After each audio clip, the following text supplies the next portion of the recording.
Hi everyone, check out this effect. Disaster, Okay. tool, Mm-hmm. and spirit. If this is what you're looking for, I'll show you how it's done and we'll start right now. So here in my timeline, I have a clip, and what we're gonna do is only the middle part. My clip is only a second long, and to check that, select your clip and press on Control V, and as you can see, it's 1 second. The next thing I want to do is to put a sound effect. There you go. And because this sound effect is too long, I just want to cut it and align that to my clip. There we go. Let's play it. Okay, so let me just make this bigger. What we want to do now is to get a screenshot of this character. So I'm just going to get a screenshot, save that on the desktop. Okay, and the next thing we're going to do is go to Pixel R, go under background remover, and we are going to upload our screenshot. And once we have that, we will save it.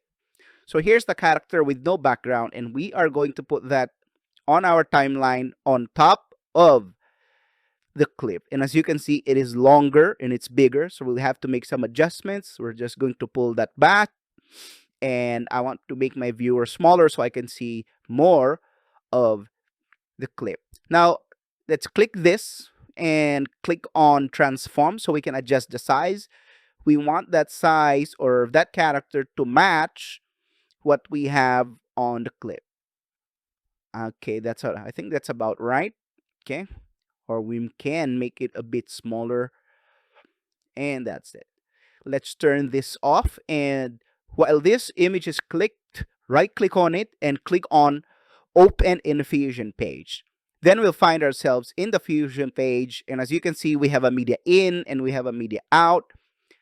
Our media in is this character, and what we want to do first is to disconnect that and duplicate this media in. So I'm just going to click this, press on Control C, click anywhere on this grid, and then press on Control V to paste it. See, the reason we're doing this is we want the animation to start as a black ink character, okay? And we want another piece of that that has the glow effect. So what I want to do now is to add a background, and we can do that by clicking this icon here. So as you can see, we have a background. And what we want to do with this background is to remove the alpha. And while this is clicked, we want this alpha to be at a value of 0. You're not seeing anything on the screen because I haven't selected anything to show. So what we want to do is to put this second media to the side for now and create what we call a merge node. And to do that, I'm just going to press on Shift space, okay, and type merge. This is the one we need. We'll click on add.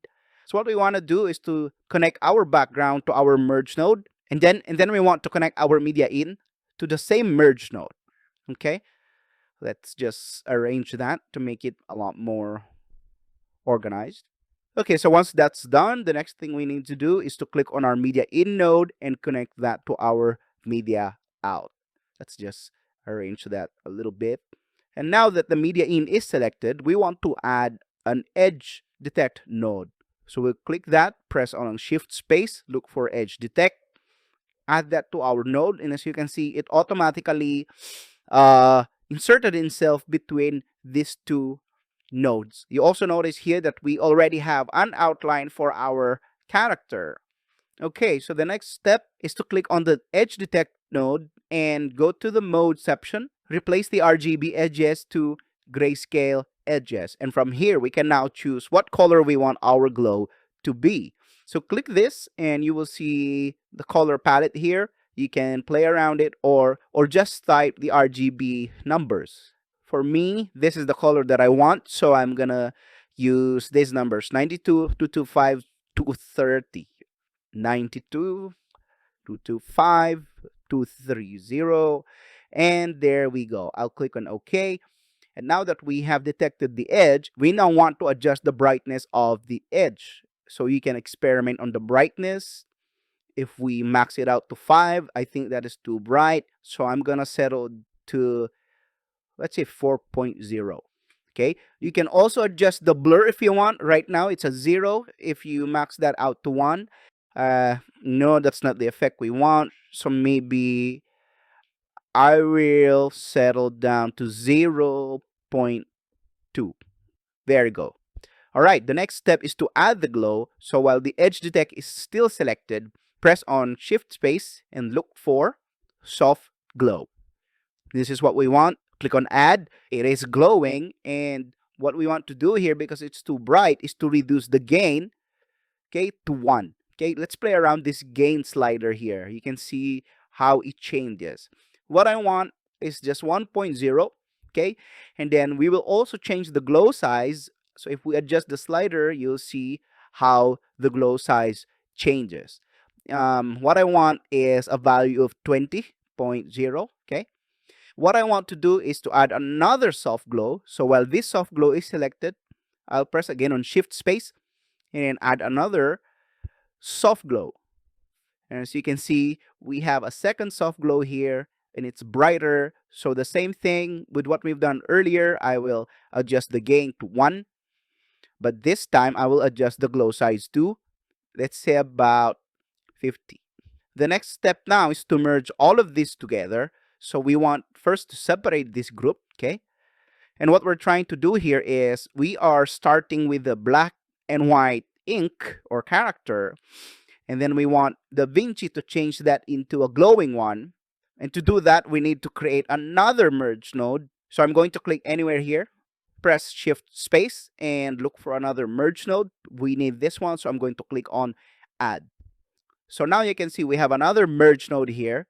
I'm going to merge the first group over here, connect this merge to node to our final media out, but we don't have the glow. So to make that appear, I want to merge this soft glow to merge to node. So as you can see, we already have a glowing character.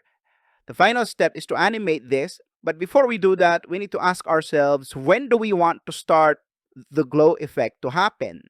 Since the clip is only 1 second long, you can see that we have 24 frames because the project is set at 24 frames per second.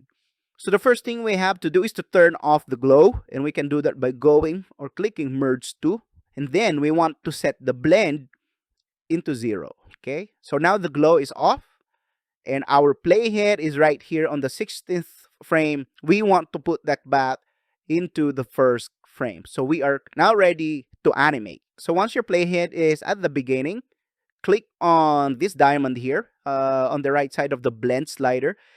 This keyframe is essentially us telling DaVinci, hey, I want you to do something from this moment. And that moment is where our playhead is located.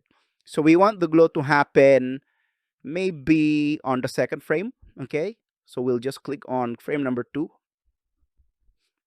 And then slide the blend to 1.0, and you can see it automatically created another keyframe. So what if we want this glow to turn off by the end of the clip?